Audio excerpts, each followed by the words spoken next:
Ministers, ladies and gentlemen,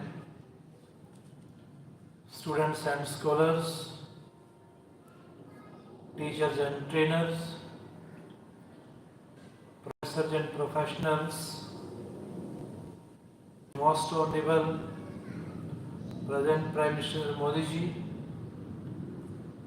respected ministers and doctors, honorable advocates, advertisers, administrators and advisors, I heartily, cordially welcome all of you. It is really nice time, nice place, nice action. We are appreciating our Indian holy culture. Our scholars are listening, science to spirituality, language to literature, in the different countries of the world, internationally, in the different universities like Harvard, Oxford, Cambridge, Edinburgh, Pennsylvania, in the different universities, our scholars are busy doing research.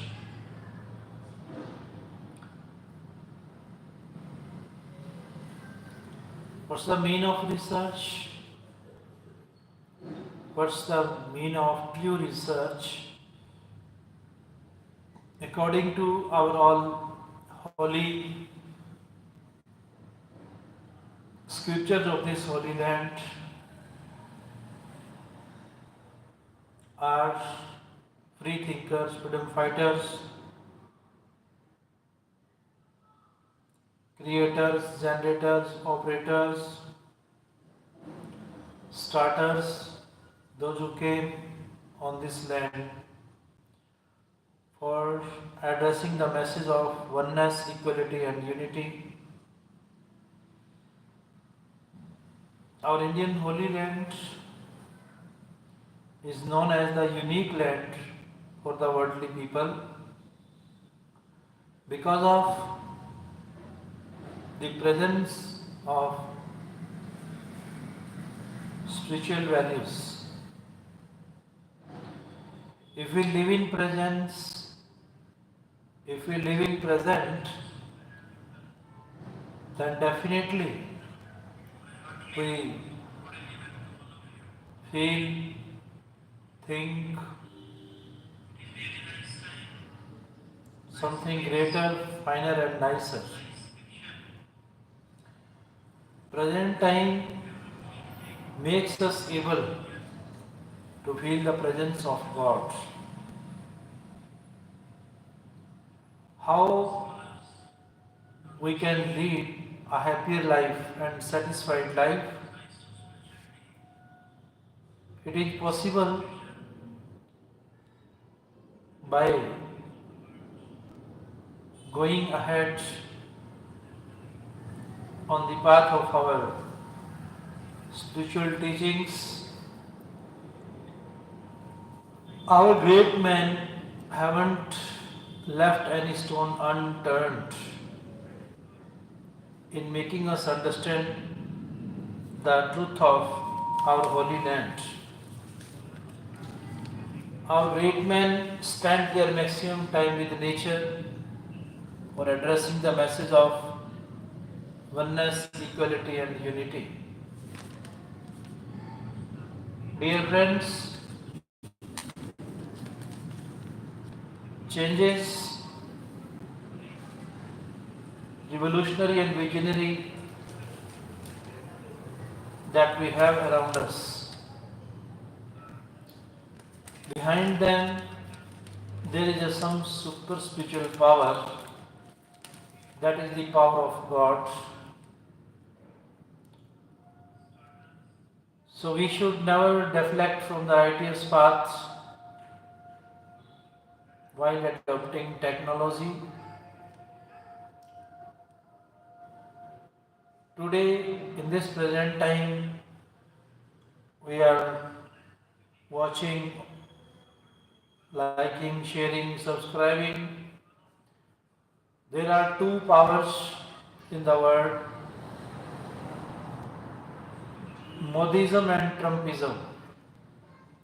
How these powers are establishing different ideology in the world, let us go through. US President's policies from trying to end the Russian-Ukraine war to tariffs and the rhetoric are framing the rise of conservative internationalism, challenging the post-war orders. The dramatic move by US President Donald Trump, the dramatic move by US President Donald Trump to initiate peace talks with Russia on Ukraine, and his Vice President J.D. Vance's no-holds-barred attack against European democracies and the annual Munich Security Conference at last week had left America's European allies in a state of shock and some of them in tears. If America and Europe were long seen as inseparable, the divergence between the two seemed stark and wide since the return of Trump to the White House. The two pillars of the West are now at odds on the nature of the European security order, the terms of global trade, and the organizing principles for their domestic politics. In recent years, Russian leader Vladimir Putin has popularized the idea of the collective West in his effort to rally the Russian people against Europe and America. But the idea of a collective and cohesive West may have become dated in just about 4 weeks.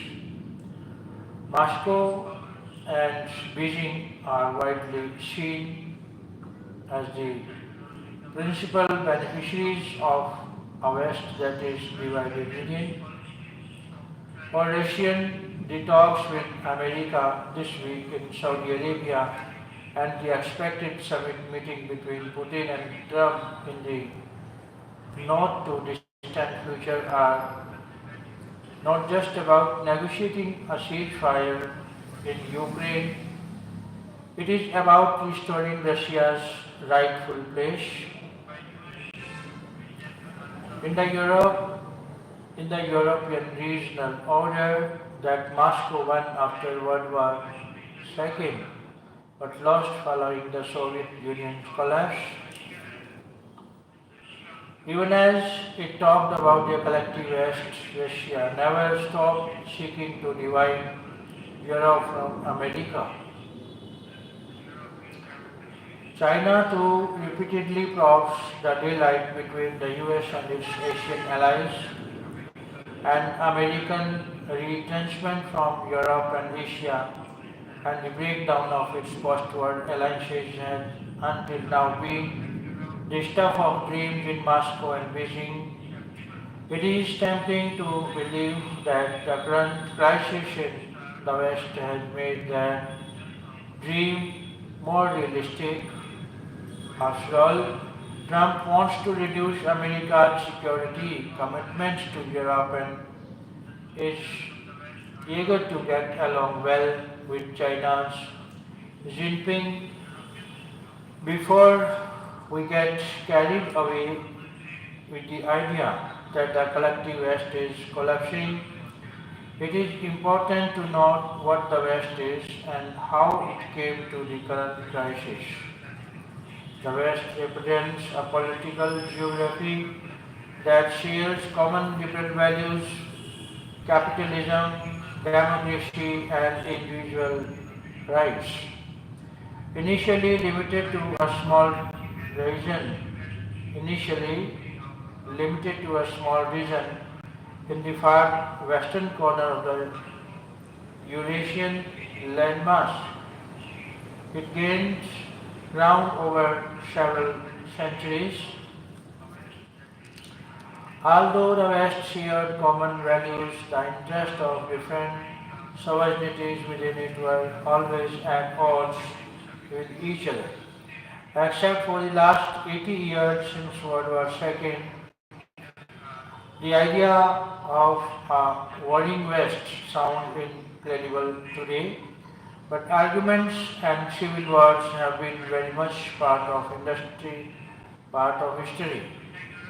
Many of the world's advances were driven Many of the world's advances were driven by internal battles within the West.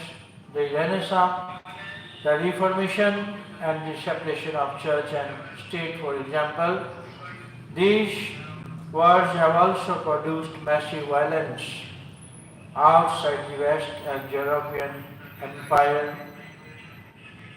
European empires competed with each other for resources, markets, and political influence. The Western powers nearly destroyed each other in the First and Second World Wars. Although the US and Allied powers had to collaborate with the Soviet Union to defeat Nazi Germany and Imperial Japan, that alliance fell apart quickly after the war. The fear of communalism, the fear of communism, Soviet Russia's geographic expansion, as well as the threat to the old order within European Soviets, saw America and Europe unite under US leadership. That's when the idea of the modern West established itself as a geopolitical and economic entity under the American aegis. This involves many international institutions, multilateral ones like the United Nations, alliances like the North Atlantic Treaty Organization, the Five Eyes intelligence sharing among Anglo-Saxon powers, the General Agreement on Trade and Tariffs, the International Monetary Fund, and the World Bank. If if President John F. Kennedy said America just pay any price or bear any burden to lead the world, Trump and his followers are saying that the cost and consequences of American leadership are no longer acceptable. This is an argument that few took seriously when articulated by Trump in his first term, but he has come back empowered this time and is having his way. He has turned conventional wisdom on its head by demanding an end to the war in Ukraine, initiating direct peace negotiations with Russia over the heads of Kiev, Brussels, and signaling the intent to bring Moscow back to Western institutions like the Group of Seven, G7. Trump also argues that trading order created at America's initiative no longer benefits American working people and must be replaced by a few framework for bilateral trade deals to complete the trinity. Trump's America challenges the liberal hegemony that has taken extreme form in the 21st century and imposes a set of new values from open borders to gender identity, controlling hate speech, and mitigating climate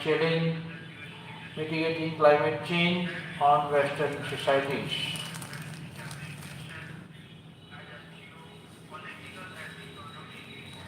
If President John F. Kennedy America said America must pay any price or bear any burden to lead the world, Trump and his followers are saying that the cost and consequences of America, the cost and consequences of American leadership,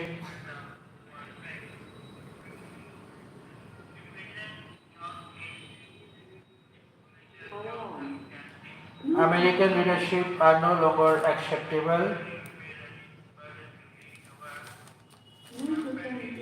If President John Kennedy said America must pay any price or bear any burden to lead the world, Trump and his followers are saying that the cost and consequences of American leadership are no longer acceptable. This is an argument that few took seriously when Trump articulated it in his first term, but he has come back empowered this time and is having his way. He has turned conventional wisdom on its head by demanding an end to the war in Ukraine, initiating direct peace negotiations with Russia over the heads of Kyiv and Brussels,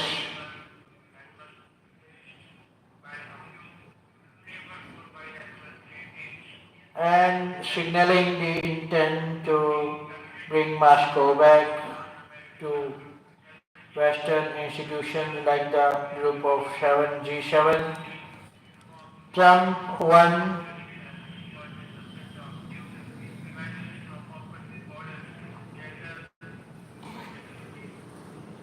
Trump won that argument at home, at least for now, and once has taken the battle to Europe with his speech at the Munich Security Conference last week.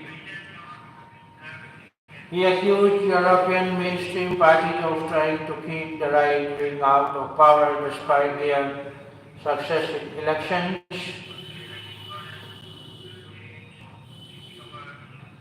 and censoring their views in the name of controlling hate speech. Meanwhile, Trump ally and tech titan Elon Musk has been campaigning in favor of right-wing parties in Europe. The argument in the West is only partly about America and Europe disputing policies on trade, tariffs, defense and UN territory, but it is more than that. It is about conservative forces from across national borders within the West coming together to challenge liberal orthodoxy on various issues. There are signs of a conservative international, or much like the communist international in the first half of the 20th century, or liberal internationalism in the second half of the 20th century. Like its predecessors, the Kong intrigue is likely to leave an important policy legacy for the world and European security global trade. It is not clear if the current context within the West will take America and Europe to the natural state of divergence that has always existed, or a reworking of the security, trade and social ties that bound them together all these years, although both Moscow and Beijing denounced the collective West and by the US in their propaganda wars. Both are eager to strike deals with Washington. Unlike in the past when India seemed ready to lap up the anti-Western propaganda from Moscow and Beijing. Delhi today is wiser and sees Swedish, Russian and Chinese rhetoric like Moscow and Beijing.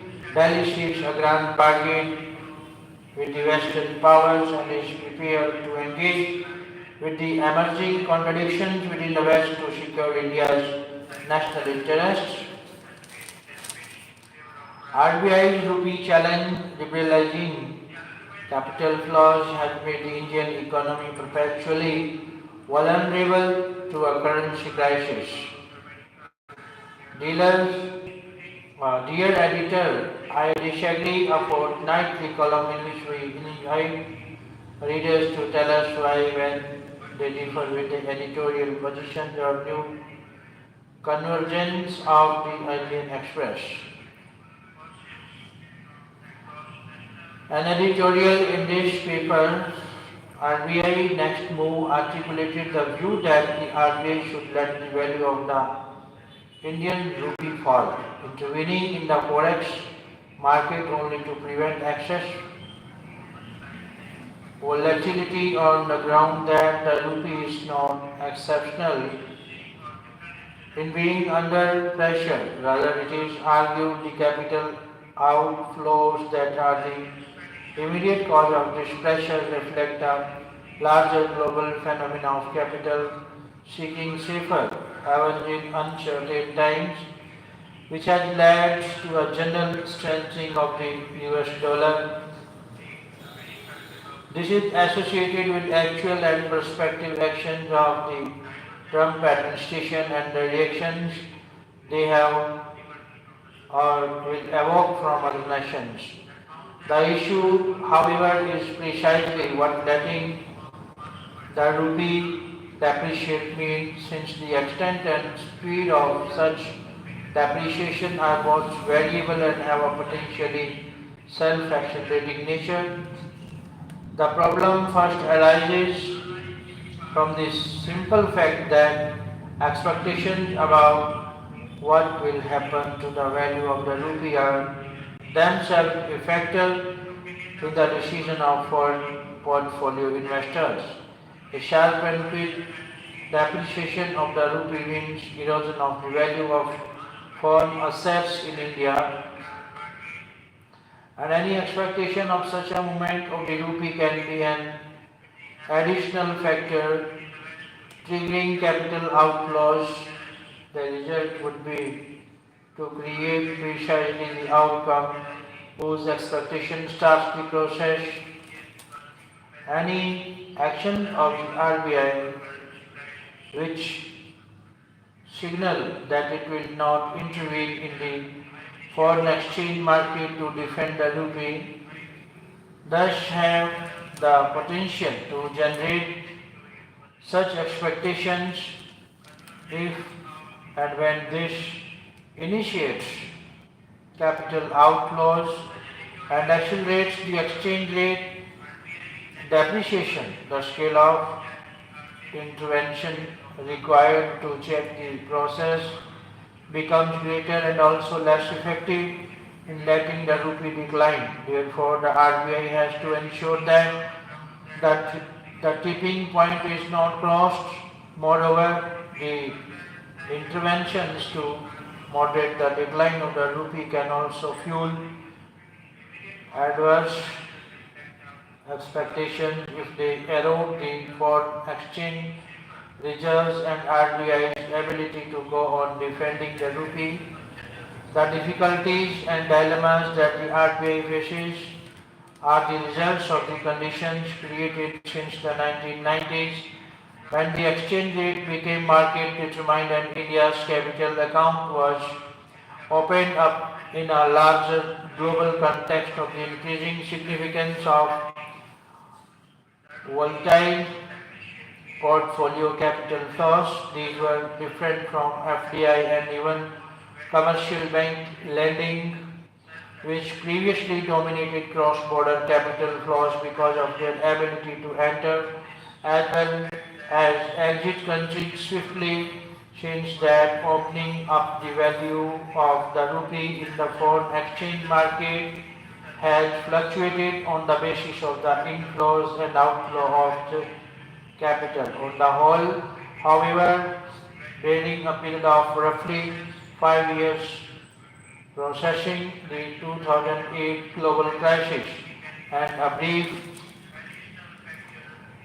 rebound from the post-crisis fall that ended in 2011, the long-term trend of the exchange rate of the Indian rupee has been one of the steady depreciation. If we consider the annual average value of the exchange rate expressed as rupee per USD, it has steadily increased, which means depreciation of the rupee from 45.56 in 2010 to 11 to 82.78 in 2023 to 24, moving up in every year except 2017 to 18, a likely final outcome in 2024 to 5. In other words, the RBI's difference of the Indian rupee has never been that this trend of depreciation has been checked. The monthly average of the Indian rupee's value has also been steadily moving downwards in September 2024. The fundamental underlying factors behind the long-term trend are twofold. The first is the generally inflation rates in India have been higher than those prevailing in international markets. Consequently, the purchasing power of the rupee in the domestic market depreciates faster than that of the dollar in an international market, also leading to a tendency for depreciation of the rupee vis-a-vis the dollar. Currency depreciation by raising the prices of universal inputs like oil that India necessarily has to import, also in turn feeds into inflation. The second is that year after year, our total foreign exchange earnings to exports of goods and services tend to be less than our expenditures for imports of the same, a gap that even large inflows of remittance from Indians working abroad cannot fill. Structurally, therefore, India is a foreign exchange deficit economy that depends on capital inflows from the rest of the world to cover that deficit, to accumulate foreign exchange reserves. The market determination of the exchange rate and the steady depreciation of the rupee have not succeeded in correcting this gap. Instead, the accumulation of foreign exchange reserves in dependent on capital flows in excess of that required to cover the current account deficit, and it is such reserves that RBI uses to intervene in the foreign exchange market to prevent large short-term fluctuations. The current account deficit and the trade deficit underlying it reflect the lack of competitiveness of Indian manufactured exports, which also means that India does not receive a significant amount of FDI of the kind that would generate such exports. Thus, the eventual result of the liberalization of capital flows has been that the Indian economy remains perpetually vulnerable to a currency crisis.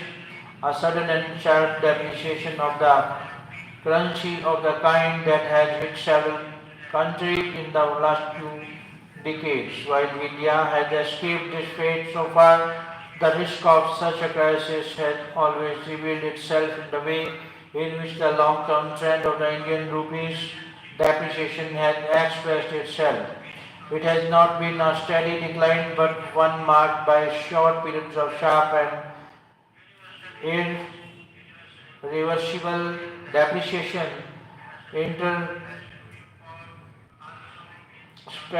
within periods of relative stability in the exchange rate. That the ever-present possibility has not turned into a reality is probably the only element of success that India's exchange rate management can claim for itself. One size fits all Hinduism. Rush at Rush at Mahakumbh shows the religion is losing its Rush at Mahakumbh shows how the religion is losing its pluralistic character. One size fits all Hinduism. What is happening to my religion during the ongoing Mahakumbh is forcing me to contemplate if Hinduism is moving toward a more codified performance and mandatory form, deaths in stampedes, visuals of people damaging rail windows and the choking of cities by crowds eager to take a holy dip are indicative of a turn in Hinduism. Hinduism, traditionally a diverse and pluralistic system of beliefs, has undergone significant transformation in recent times. It is increasingly adopting characteristics often associated with Abrahamic religions such as centralization, doctrinal rigidity, mass mobilization, and an emphasis on obligatory practices. This shift is particularly visible in large-scale religious gatherings like the Kumbh Mela, where we witness both heightened devotion and unfortunately instances of irrational violence, chaos, and stampedes. A departure from the organic, regionally diverse expressions of Hinduism. Traditionally, the Kumbh Mela has never been the ultimate destination for pilgrimage. It was a spiritual deeply spiritual journey, especially for the elderly. Many aged individuals aware that their bodies were nearing the end of life would understand the yatra with a sense of detachment, much like the Jain practice of Salikna, a voluntary, peaceful renunciation of life. They went with the understanding that they might not return, embarrassing death as a natural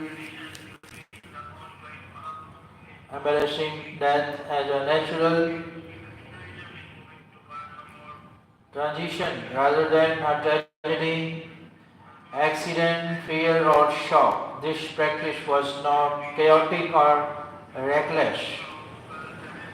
It was done with dignity and acceptance, with younger companions from the village or neighborhood guiding them.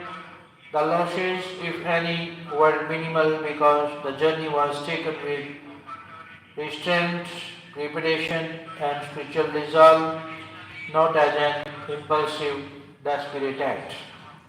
Today's scenario is different. The scale of participation has increased dramatically, often without the same depth of contemplation. The rush, the crowd, and the lack of individual spiritual preparation have led to stampedes and accidents where survival instincts clash with religious fervor. The wisdom of past generations of knowing one's limits, maintaining discipline, and respecting the journey's risk seems to be fading. Now replaced by an overwhelming urge to participate at any cost. This cost is on the rise in different strenuous practices such as the Kamar Yatra. Self-penance was considered a purifying process with the loud noise of DJs and bikes obstructing our inner voice. The Kamar Yatra has become restricted to performance only.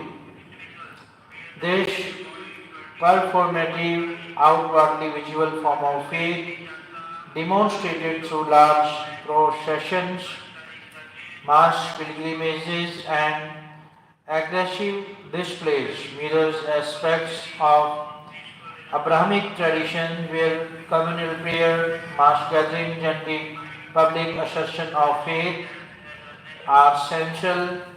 Earlier, only a few people from the village would undertake the difficult pilgrimage or to Kedarnath and Badrinath, while the rest would simply receive prasad and blessings.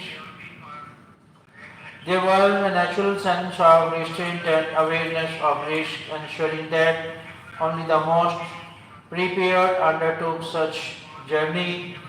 However, this rationality of recognizing dangers and maintaining balance seems to have faded as more people participate impulsively, often disregarding safety and practicality.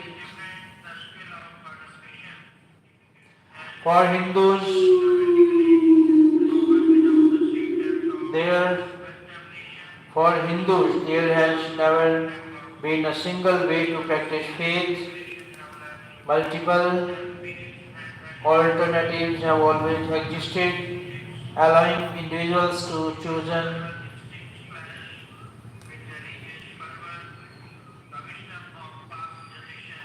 For Hindus, there has never been a single way to practice faith. Multiple alternatives have always existed, allowing individuals to choose based on their inclination, ability, and context.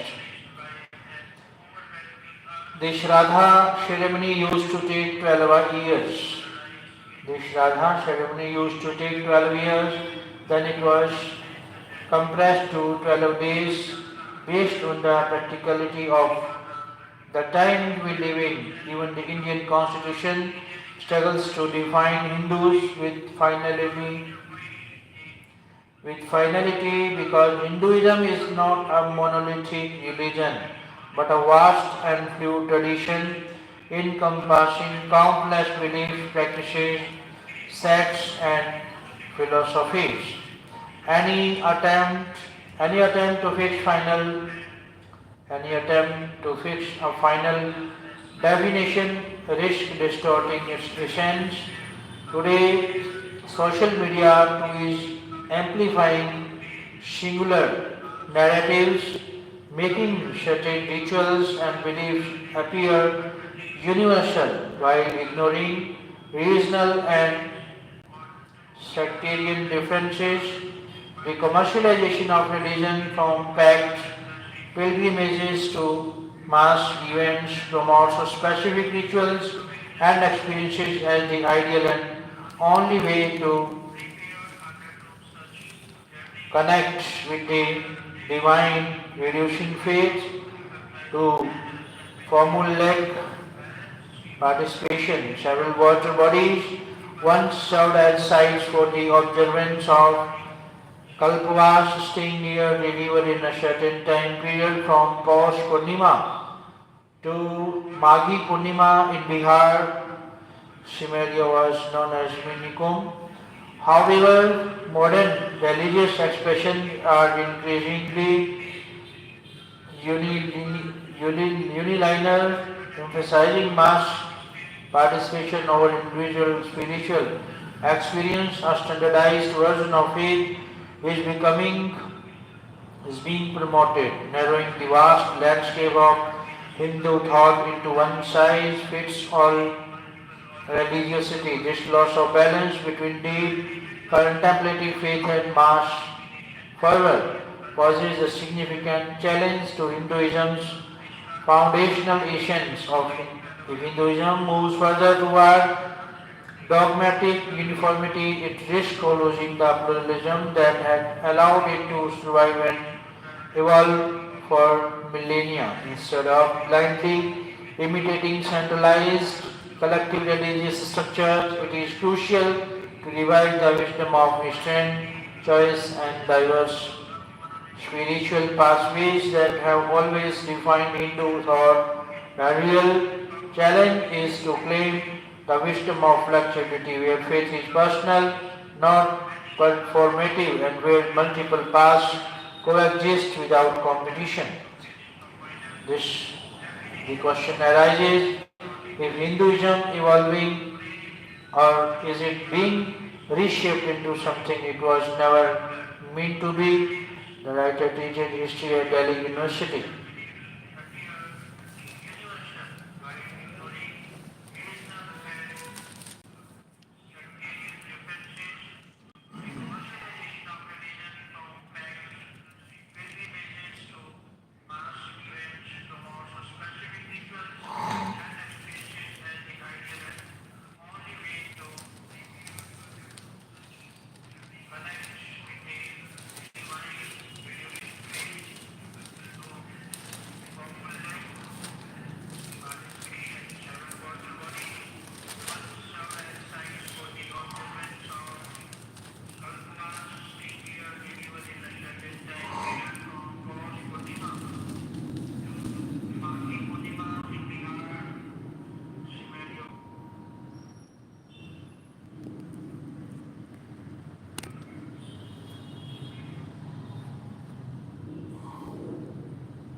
What is deposit insurance cover and how will raising it help you?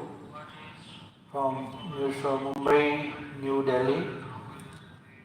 The government is considering increasing the insurance cover for bank deposits from the current limit of rupees 5 lakh. Financial Services Secretary M.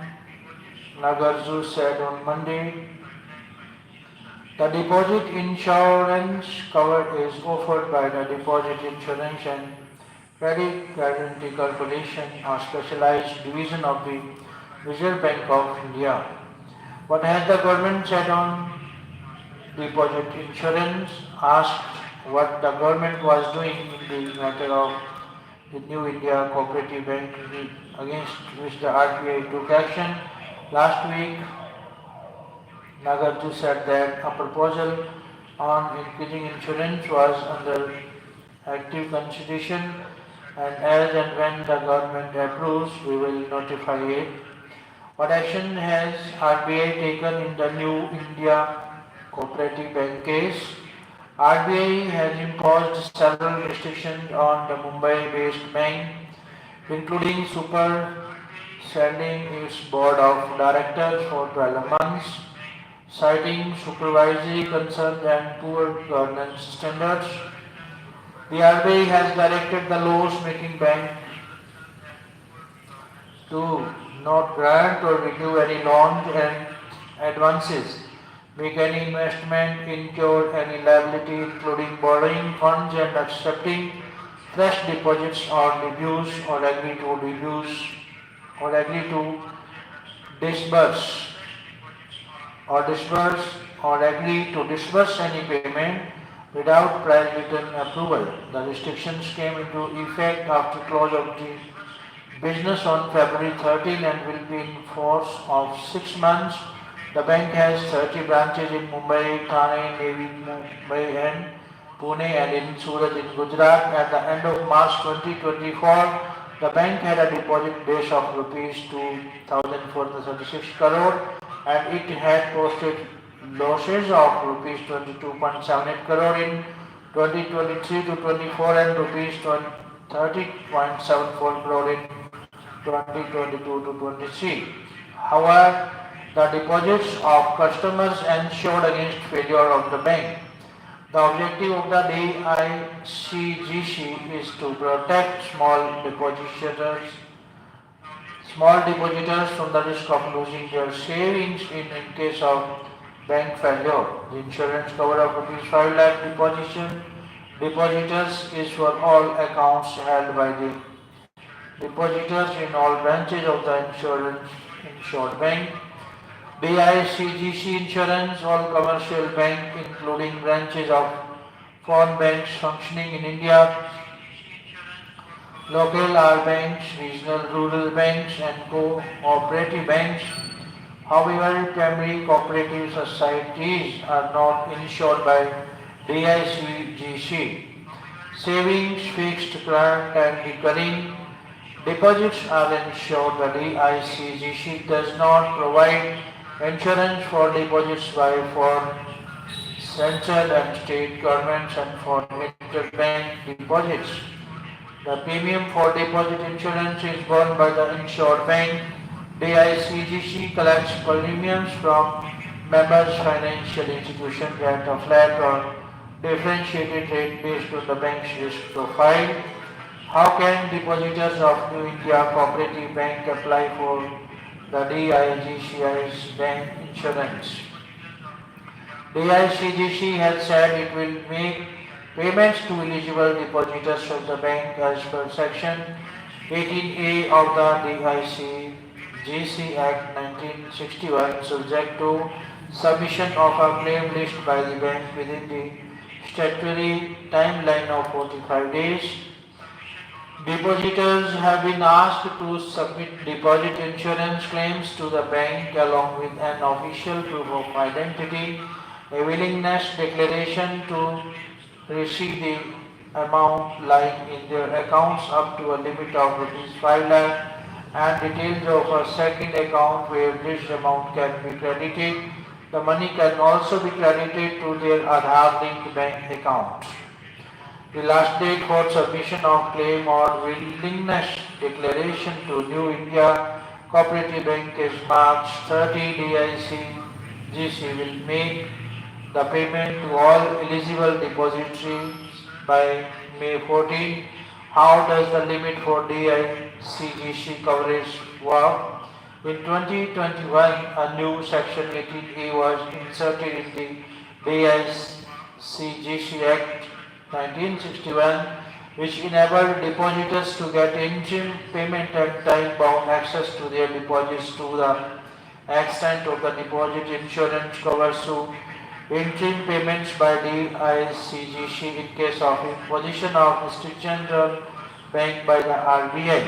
At present, DICGC offers insurance cover on bank deposits up to rupees 5 lakh within 90 days of imposition of such restriction.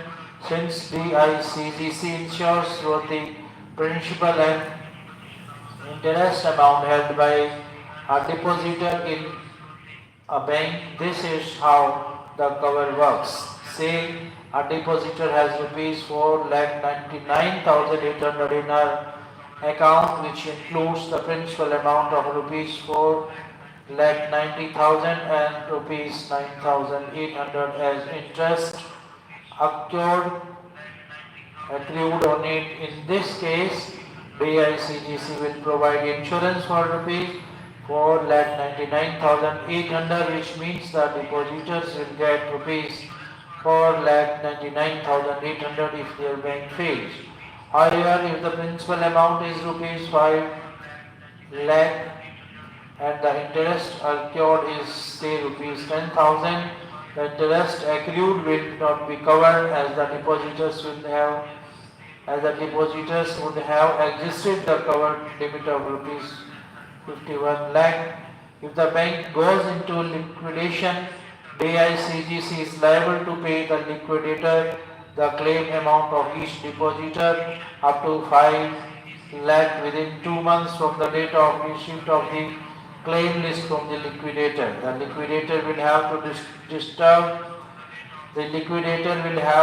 disburse the right claim amount to each insured depositor. How the depositor's insurance ceiling always been rupees 5 lakh. The cover was raised from rupees 1 lakh to rupees 5 lakh from February 4, 2020 after RBI took action against Punjab and Maharashtra Cooperative Banks Limited. Deposit insurance was introduced in India in 1962 and converse and coverage has thus far been enhanced 6 times from rupees 1,500 per deposition held in the same right and same capacity at all the branches of the Insured Bank of rupees 5 lakh now. The deposit insurance scheme was started with 287 banks in 1960 and the number of insured banks was 1997 as of March 31, 2024. What is the case for revising the deposit insurance upwards? According to RBI Deputy Governor M. Rajeshwar Rao, as of March 31, 2024, fully protected accounts were 97.8% of the total, higher than the international benchmarks of 80%. However, challenges were likely going forward. Rao cautioned, given a growing and formalizing economy such as India's, can be expected to see a sharp increase both primary and secondary bank deposits. An increase in cover will not only protect to a greater extent the interest of depositors in case of a bank failure such as that of New India Cooperative Bank, it will likely also strengthen their trust and confidence in the banking system. No, you can't be gulped by a whale, here is why. A 23-year-old Venezuelan kayaker named Alien Simpson was briefly swallowed by a humpback whale in the state of Magellan of Chile's Patagonian coast on February 8. New CEC under new law. For the first time, the process laid down in a new Act of Parliament was followed to appoint India's Chief Election Commissioner. What necessitated the change? What necessitated the change? Why was it challenged in the Supreme Court? News from New Delhi. Prime Minister Narendra Modi, Home Minister Amit Shah and Leader of Opposition Rahul Gandhi met on Monday everything to select former IAS officer Ganesh Kumar as the new Chief Election Commissioner of India. Kumar succeeded Rajiv Kumar, who retired on Tuesday. The 30-minute meeting saw Rahul give a dissent nod, asking the government to defer the appointment unfit until the Supreme Court had decided on the petitions challenging the new process of making the appointment. This was the first time that a selection panel appointed the head of the constitutional body that conducts elections in India. How were Chief Election Commission of India appointed before this? The Election Commission of India is a three-member body comprising the Chief Election Commissioner and two election commissioners. The CEC is first among equals at the ECI in some ways like the Chief Justice of India among the judges of the Supreme Court. No law of Parliament existed earlier for the appointment of the CEC and ECS. The President made the appointment on the advice of the Prime Minister. Incumbent CECs have traditionally been succeeded by the next senior-most EC. Seniority was usually determined based on each EC was appointed earlier to the Commission. However, both Ganesh Kumar and Sukhbir Singh Sandhu, the ECs who served on the ECs alongside CEC Rajiv Kumar, were appointed to the Commission on the same day, March 14, 2024, and both are IAS officers of the 1988 bench. So, who would be considered senior among them? Sources within the government and commission said it is Ganesh Kumar, since his name appeared first in the appointment notification issued by the Union Ministry of Law and Justice. Thus, under the old system, the President would have appointed Ganesh Kumar as the CEC upon Rajiv Kumar's retirement. However, this time was different. So, how was the new Chief Election Commissioner appointed this time? The new CEC has been appointed under a new law. The Chief Election Commissioner and other election commissioner appointed conditions of service and team of office Act 2023, which lays down the procedure for the appointment of both the CEC and ECS. Under the procedure prescribed in the Act, a search committee headed by the Law Minister currently Arjun Ram Meghwal and having two senior officials serving as secretaries to the Government of India must draw up a short list of 5 candidates. This short list is to be sent a selection commission made up of the Prime Minister, the Leader of Opposition and a Cabinet Minister nominated by the PM. Section 8 of the Act gives this committee the powers to also consider names outside the shortlisted 5. The current selection committee comprises besides Prime Minister Narendra Modi and Leader of Opposition Rahul Gandhi, Home Minister Amit Shah. The committee met on Monday, everything at the Prime Minister's office in South Block to select Rajiv Kumar's successor. Notably, Ganesh Kumar and Sukhbir Singh Sandhu were appointed to the commission in March 2024 under the same process. Sources said that short list of 5 names each for the post of CEC and EC were placed before the committee, which made the selection for both positions Rahul Gandhi's. The recent note was recorded in the proceedings of the meeting.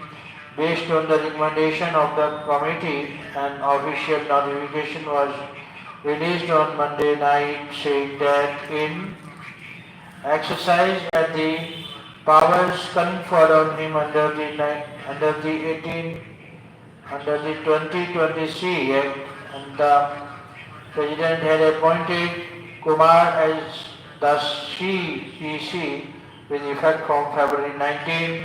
Vivek Doshi, an IAS officer of the 1989 batch, was appointed as an election commissioner with effect from the day he assumed charge of this office. While the new process did not rule out Ganesh Kumar from becoming CEC, his name was among the 5 shortlisted. It did allow the government to cast its net wider, which it could have potentially used to bring in a CEC other than the 2 existing CECs. Thus, the new Act specified eligibility condition. While the government usually appointed retired senior bureaucrats to the commission in the past, the Act makes the qualification for the jobs clear. The Chief Election Commissioner and other election commission shall be appointed from among us persons who are holding or have held a post equivalent to the rank of Secretary to the Government of India, and shall be persons of integrity who have knowledge of and experience in management and conduct of elections. Section 5 of the Act starts. Section 5 of the Act states, the Act also specifies the terms of service of CEC and ECS. The Chief Election Commissioner and other election commissioners shall not be eligible for reappointment where an election commissioner is appointed as Chief Election Commissioner.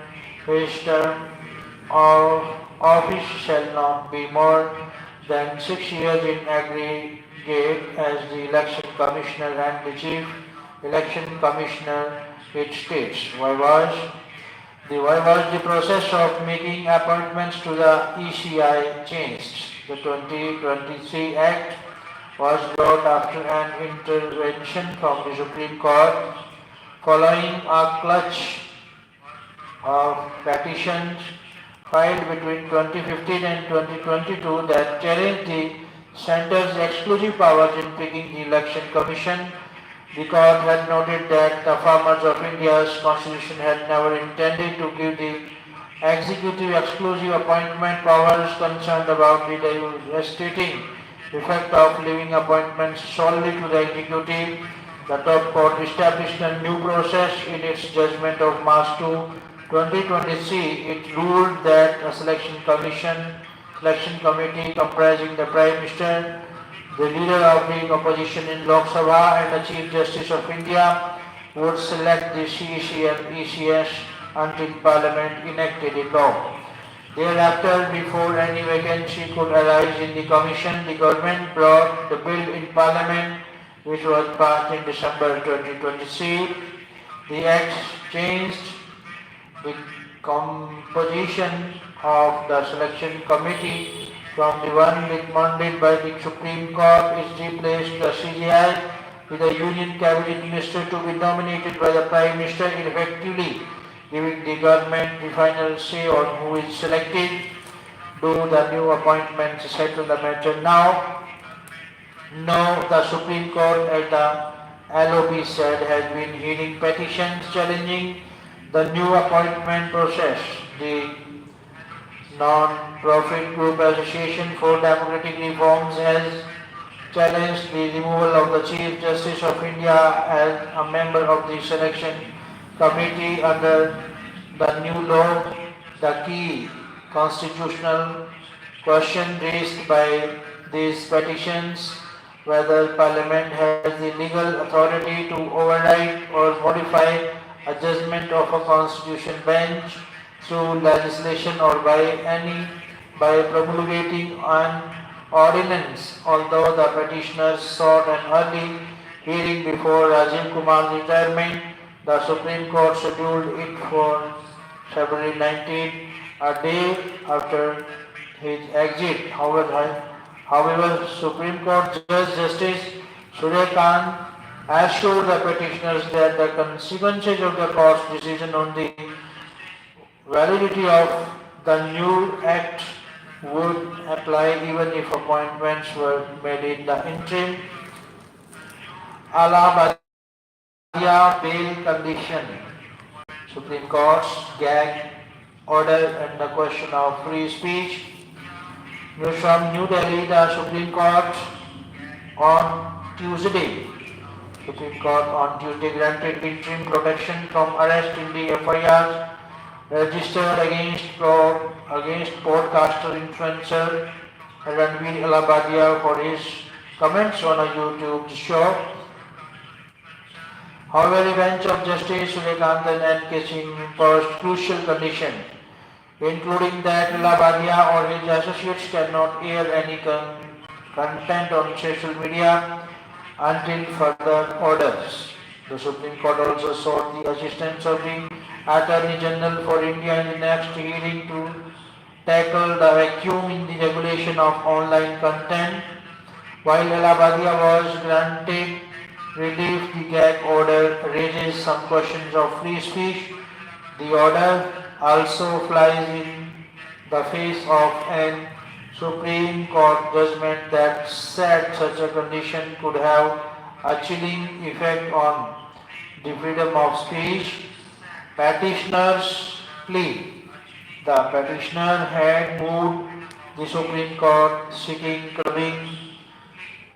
The petitioners had moved the Supreme Court seeking clubbing of FIRs against him and an interim order preventing his arrest. Essentially, the relief would be akin to granting anticipatory bail. Such pleas are routinely entrenched under Article 32 of the Constitution for the enforcement of fundamental rights as a safeguard against arbitrary police action. The pattern of filing multiple FIRs in different jurisdictions for the same case of action or alleged offense has been noted in several cases as restricting liberty. Courts Club. the FIRs or allow investigation in one FIR while the others are state, so the petitioner does not have to appear in multiple courts. Ultimately, even if convicted, the accused would serve a common sentence and not consecutive sentences. Supreme Court's gag order. The court stayed the FIR registered in Jaipur and Guwahati and also any future FIRs on the same set of allegations. It allowed Allahabadiya to approach the police for protection in the event of any threat, but the Supreme Court imposed two conditions: that Allahabadiya deposit his passport so he does not leave the country, and that he or his associates shall not air any show on YouTube or any other audio or video visual mode of communication till further orders. Bail conditions. Section 438(2) of the CRPC stipulates that the High Court or the Court of Sessions can direct a person to be released on conditional bail.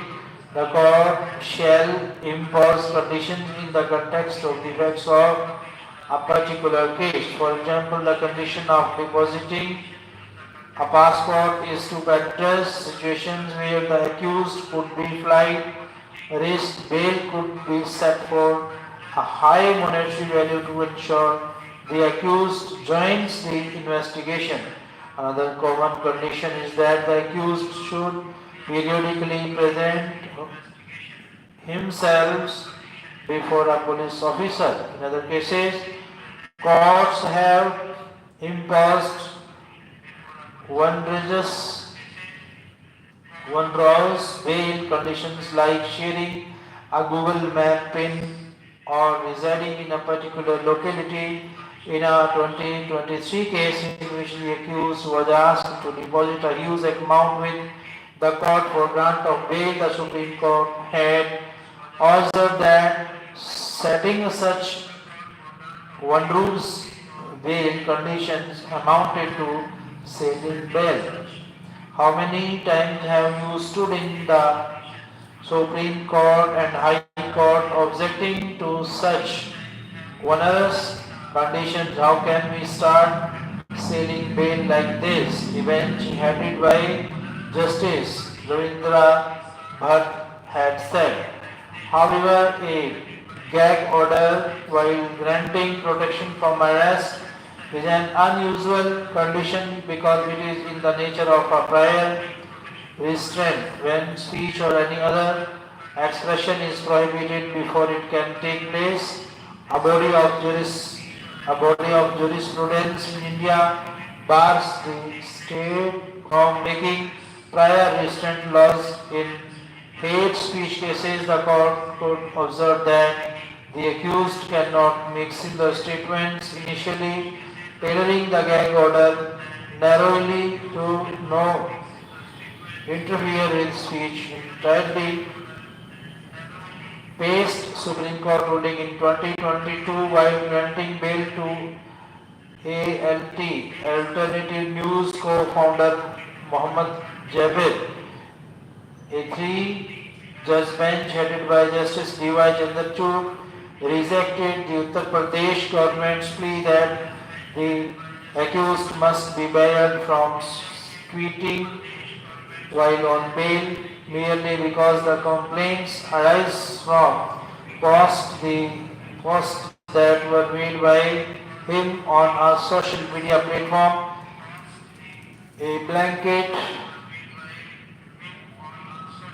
anticipatory order preventing him from tweeting cannot be made. A blanket order directing the petitioner to not express his opinion, an opinion that he is rightfully entitled to hold, would be disproportionate to the purpose of imposing conditions on bail.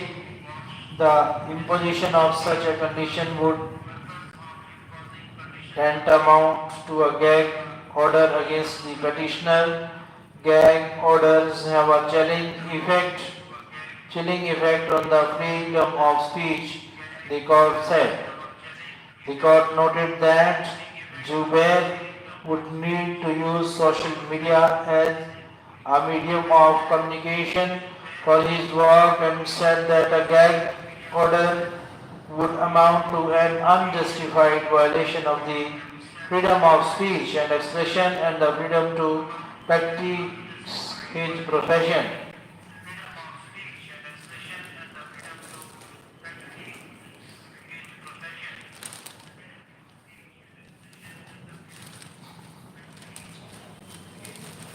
Now, news from the front of the Indian Express.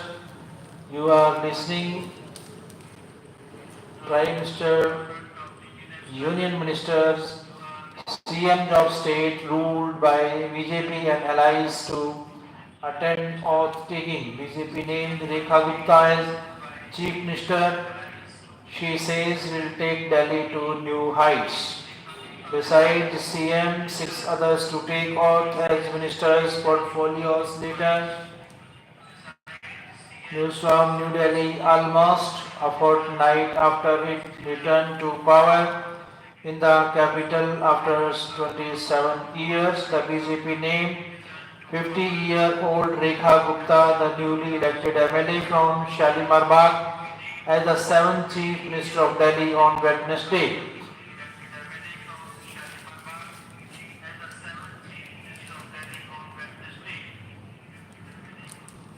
Sources said Parvesh Verma, who defeated AAP convener Arvind Kejriwal in the New Delhi constituency, will be Deputy Chief Minister in the 7-member cabinet.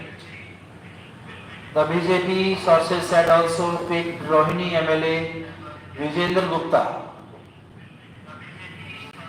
who had served as leader of opposition twice in the Delhi Assembly as its speaker. The BJP sources said also picked Rohini MLA Vijayendra Gupta, who had served as leader of opposition twice in the Delhi Assembly as its speaker. The Delhi cabinet will be sworn in on Thursday.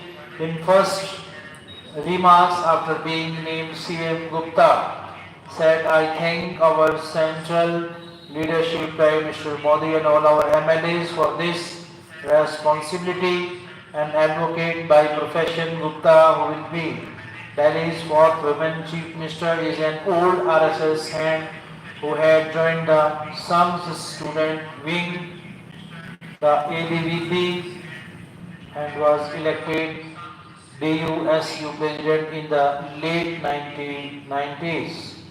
She will also be the 4th BJP CM since the creation of the Delhi Legislative Assembly in 1993.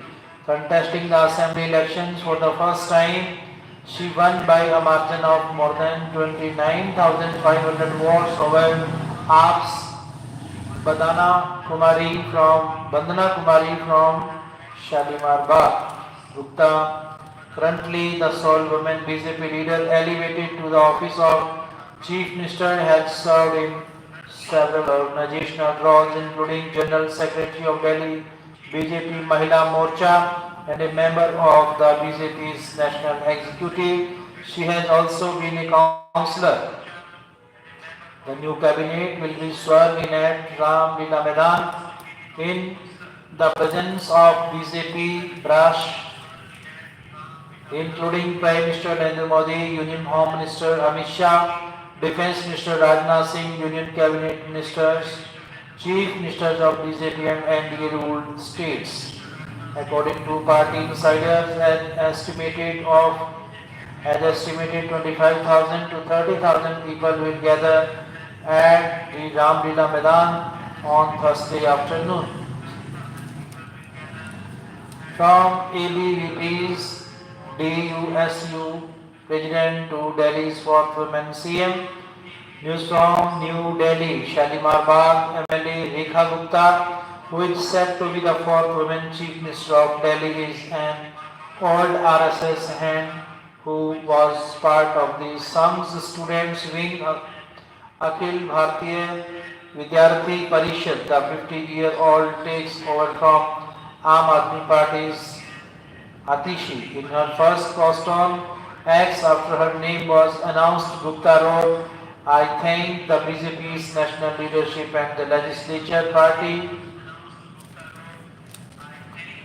Gupta started her journey in student politics, getting elected Delhi University Students Union President in 1996 to 97.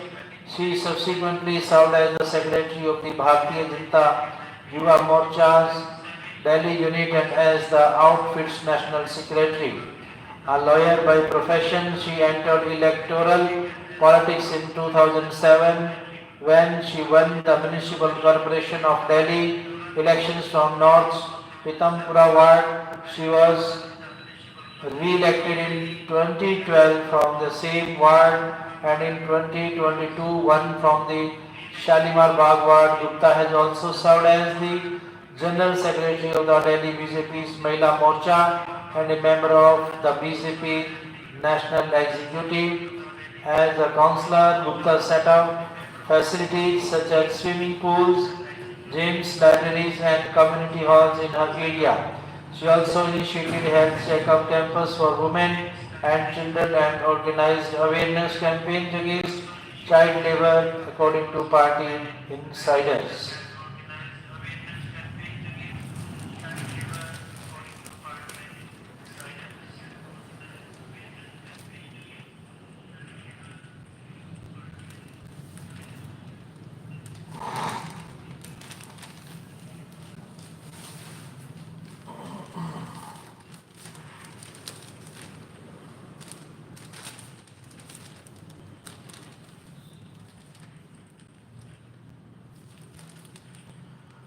She was the BJP's pick for the mayoral polls against AAP's Shelley Oberoi but lost.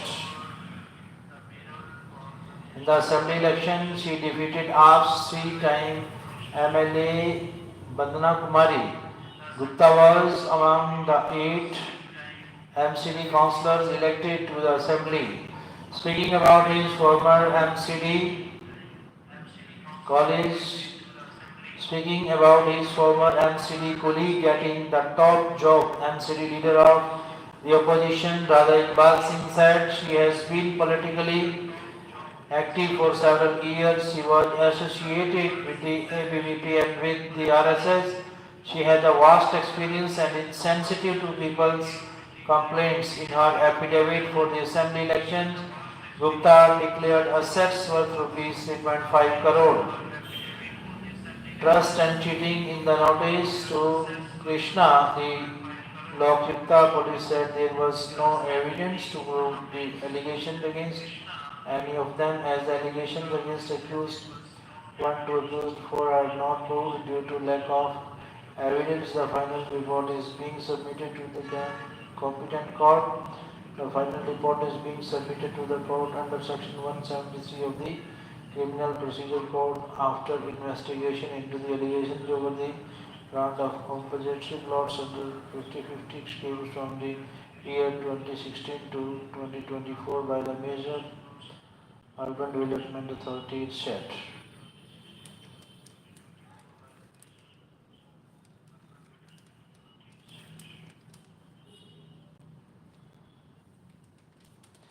Modi and top Indian officials during the Prime Minister's visit to the US last week.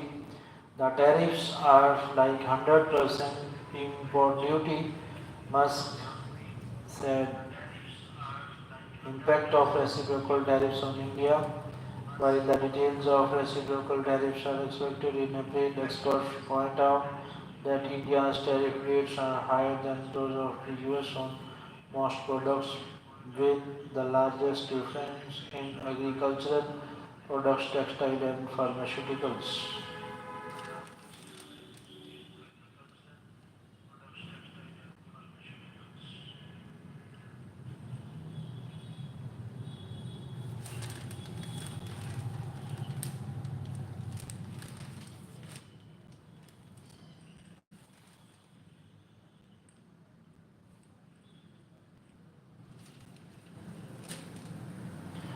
Voting in first step in nation building, Gyanesh Kumar takes charge as CEC.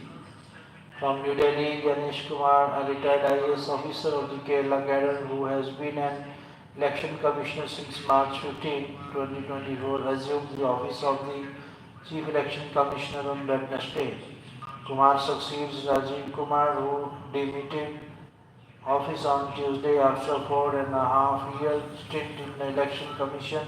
Vivek Joshi, who was the Haryana Chief Secretary, also took charge as an election commissioner, filling the vacancy created by Ganesh Kumar's elevation to the post of CEC. After taking charge, Kumar said, first step for nation building is voting. Therefore, everyday citizen of India who has completed 18 years of age should become an elector and should always vote in accordance with the Constitution of India. Electoral laws, rules and instruction is issued wherein election commission was, is and will always be with the voters.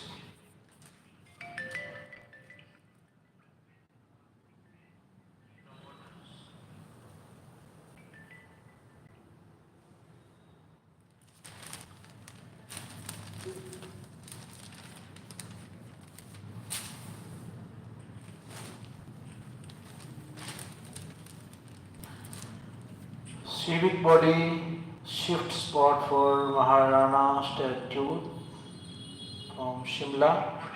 3 of 8 set phone failed to connect during emergencies. Rail BSNL to get notice. DC says from Shimla. Hamirpur traders decide self-life of Prasad at Dioxid Temple 20 days. Minister says centre discriminating against Congress rule. Himachal.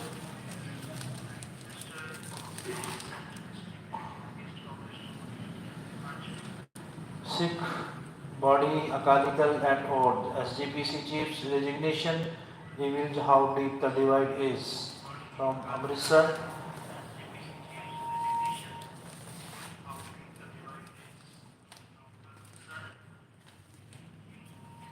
In Lok Sabha, poll spending list wide top 5 seats are from Punjab. News from Ludhiana. EAM heads to South Africa for G20 meet amid US-Russia talks. Promote those who stick around in tough times, Congress chief says.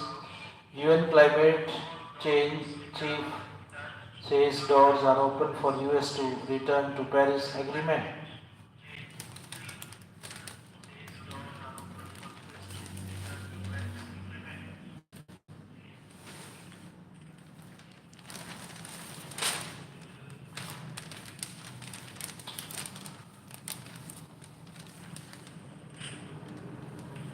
The unraveling of international climate change architecture, a fear that has become real after the US withdrew from the Paris Agreement, could mean a death sentence for most of humanity, but the door remains open for the US to return, said UN Climate Change Chief Simon Steele.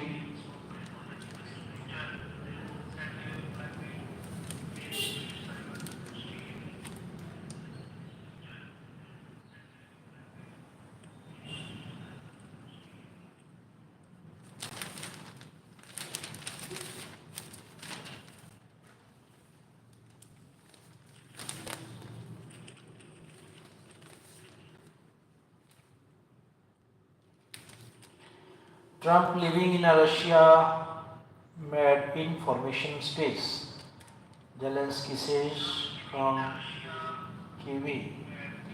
Ukraine President Vladimir Zelensky said Wednesday that US President Donald Trump is living in a Russian-made disinformation space as a result of his administration's discussion with Kremlin officials. Trump suspends $550 million grant to Nepal. Racist attacks increase in German city after Christmas market violence, say migrants from Magdeburg.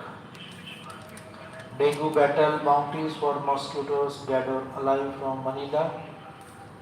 Brazil's former president Bolsonaro charged over planning alleged coup.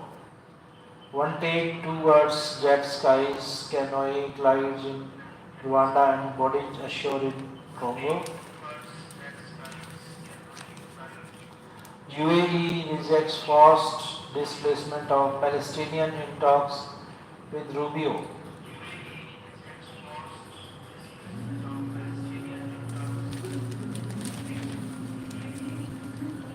Can't sleep, doors are open, hoping my son will come home. Weak implementation of anti-ragging regulations with institutions may give predators safe passage. Thank you, brothers and sisters. Thanks, all of you. Thanks.